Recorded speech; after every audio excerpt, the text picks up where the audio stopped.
ಕೊಳ್ಳೇಗಾಲ ತಾಲೂಕು ಪಂಚಾಯಿತಿ ವತಿಯಿಂದ ಇಂದು ಕುಣಗಳ್ಳಿ ಗ್ರಾಮ ಪಂಚಾಯಿತಿ ವ್ಯಾಪ್ತಿಯ ಸುರಾಪುರ ಶಾಲೆಯಲ್ಲಿ ಮಕ್ಕಳ ಸಾಹಿತ್ಯ ಸಂಭ್ರಮ 2024 ಕಾರ್ಯಕ್ರಮವನ್ನ ಆಯೋಜನೆ ಮಾಡಲಾಗಿತ್ತು. ಕಾರ್ಯಕ್ರಮದ ಮುಖ್ಯ ಅತಿಥಿಗಳಾಗಿ ಕನ್ನಡ ರಾಜ್ಯೋತ್ಸವ ಪ್ರಶಸ್ತಿ ಪುರಸ್ಕೃತರಾದ ಶಂಕರಪುರ ಮಹಾದೇವ ರವರು,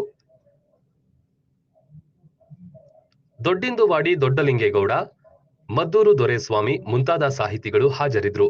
ತಾಲೂಕು ಪಂಚಾಯಿತಿ ಕಾರ್ಯನಿರ್ವಹಣಾಧಿಕಾರಿ ಶ್ರೀನಿವಾಸ್ ಮಾತನಾಡಿ, ಮಕ್ಕಳಲ್ಲಿ ಶಾಲೆ ಕಲಿಯುವ ಸಮಯದಲ್ಲಿ ಸಾಹಿತ್ಯ ಬೆಳವಣಿಗೆಯನ್ನು ವೃದ್ಧಿಸಿಕೊಳ್ತಾ ಇರೋದು ಬಹಳ ಸಂತೋಷ ತಂದಿದೆ ಎಂದರು. ಕಾರ್ಯಕ್ರಮದಲ್ಲಿ ಕುಣಗಳ್ಳಿ ಗ್ರಾಮ ಪಂಚಾಯಿತಿ ಅಧ್ಯಕ್ಷರಾದ ಮಂಗಳಮ್ಮನವರು, ಉಪಾಧ್ಯಕ್ಷರಾದ ಲಿಂಗರಾಜುಗೌಡ, ಪಿಡಿಒ ಚನ್ನೇಶ್, ಸುರಪುರ ಶಾಲೆಯ ಎಸ್ಡಿಎಂಸಿ ಅಧ್ಯಕ್ಷರಾದ ಸೋಮಣ್ಣ, ಕುಣಗಳ್ಳಿ ಗ್ರಾಮದ ಹಿರಿಯ ಮುಖಂಡರಾದ ಪಿಕೆ ಶ್ರೀನಿವಾಸ ಮೂರ್ತಿ, ಕ್ಷೇತ್ರ ಶಿಕ್ಷಣ ಇಲಾಖೆ ಅಧಿಕಾರಿಗಳು ಮತ್ತು ಮಕ್ಕಳು ಹೆಚ್ಚಿನ ಸಂಖ್ಯೆಯಲ್ಲಿ ಭಾಗವಹಿಸಿದ್ರು. ಕುಣಗಳ್ಳಿ ಗ್ರಾಮ ಪಂಚಾಯಿತಿ ಪಿಡಿಒ ಚನ್ನೇಶ್ ರವರು ಮಕ್ಕಳ ಸಾಹಿತ್ಯ ಸಂಭ್ರಮ ಕಾರ್ಯಕ್ರಮವನ್ನ ಬಹಳ ಯಶಸ್ವಿಯಾಗಿ ನಡೆಸಿಕೊಟ್ರು. ಮಕ್ಕಳ ಸಾಹಿತ್ಯ ಸಾಂಸ್ಕೃತಿಕ ಸಂಭ್ರಮ ಅನ್ನುವಂಥದ್ದು ಒಳ್ಳೆಯ ಕಾರ್ಯಕ್ರಮ.